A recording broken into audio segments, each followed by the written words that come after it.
장애 기간은 몇 년이나 될 것이냐에 따라 수백 수천만 원이 왔다 갔다 합니다. 이 부분을 대부분의 피해자분들께서 잘 모르시다 보니 보험회사 측의 의견에 휘둘릴 수 있다는 겁니다. 안녕하세요. 사건사고TV 김진우입니다. 지난 영상에서 척추골절 교통사고 합의금 산정하는 5가지 항목에 대해 알아보았는데요. 이번 영상은 중요하다고 강조드렸던 6번째 상시 수익액 항목에 대해 설명드릴 겁니다. 사실 앞에 설명드린 5가지 항목들은 잘 모르셔도 큰 문제가 되진 않는데요. 위자료, 휴업손해, 간병비 이런 항목들은 입원 기간이 며칠, 퇴원 기간이 며칠, 상해급수가 몇 급 이런 것들이 정해져 있기 때문에 보험회사가 다툴 일이 크게 없습니다. 달라질 게 크게 없으니까요. 하지만 이 상시수익액 항목은 다릅니다. 무조건 제대로 알고 가셔야 합니다. 합의금에서 제일 중요한 부분이기 때문인데요. 그 이유는 이 상실수익액이 척추골절 교통사고 합의금에서 가장 큰 금액을 차지하기 때문입니다. 노동능력 상실률이 몇 %냐, 장애 기간은 몇 년이나 될 것이냐에 따라 수백 수천만 원이 왔다 갔다 합니다. 이 부분을 대부분의 피해자분들께서 잘 모르시다 보니 보험회사 측의 의견에 휘둘릴 수 있다는 겁니다. 보험회사가 알아서 피해자 입장에 서서 많이 산정해 주겠습니까? 당연히 아니겠죠. 그렇다면 보험회사는 보험금을 적게 지급하기 위해 어떻게 할까요? 바로 이 상실수익액 항목을 적게 산정하려고 하겠죠. 어떻게? 장애를 아예 인정하지 않는다던가 인정해도 조금만 인정하려고 한다는 거죠.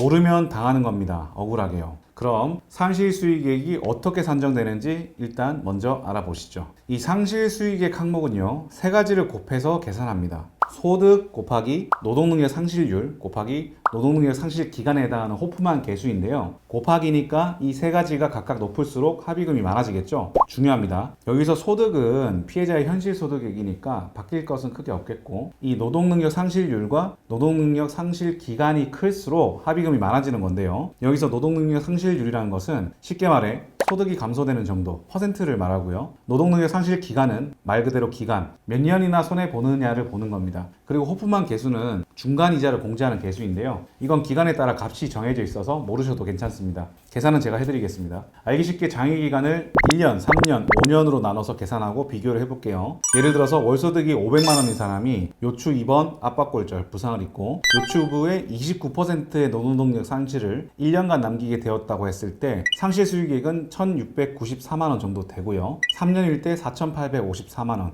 5년일 때 7,750만 원 정도 됩니다. 장애 기간에 따라 금액 차이가 많이 나죠. 그래서 이 장애 기간을 올바르게 평가받는 것이 중요하다는 겁니다. 이렇게 금액 차이가 많이 나기 때문에 보험회사와 가장 분쟁이 많은 부분이 이 상실수익액 항목이라고 볼 수 있습니다. 보험회사에서는 골밀도가 낮다느니 수술을 안 했다느니 이런저런 내용들을 주장하며 적게 인정하려고 할 텐데요. 이러한 의견을 반박하기 위해서는 피해자 본인께서 내 부상 정도와 현재 내 몸 상태에 대해서 제대로 평가를 받아서 전문적으로 대응을 하셔야 하는데, 대부분 일반인 분들께서는 보험회사와는 달리 사건을 처리한 경험과 의학적인 지식이 부족할 수밖에 없기 때문에 혼자서 대응하신다면 보험회사를 상대로 이기기가 어렵습니다. 제대로 된 합의금을 받기 어렵다는 얘기죠. 그러면 어떻게 해야 되냐고요? 내 편에서 보험회사와 다투어줄 전문가의 도움을 받으시면 되겠습니다. 전문가 상담이 필요하시면 연락주세요. 전문 손해사정사가 직접 검토해드리겠습니다. 위 전화번호나 카카오톡, 폰메일로 연락주세요. 아래 영상 설명란이나 고정 댓글 보시면 링크가 있어요. 그 링크를 누르시기만 하면 연결됩니다. 그리고 카카오톡이나 네이버에서 사건사고.com 검색하셔도 나오니까요. 편하신 방법으로 문의주세요.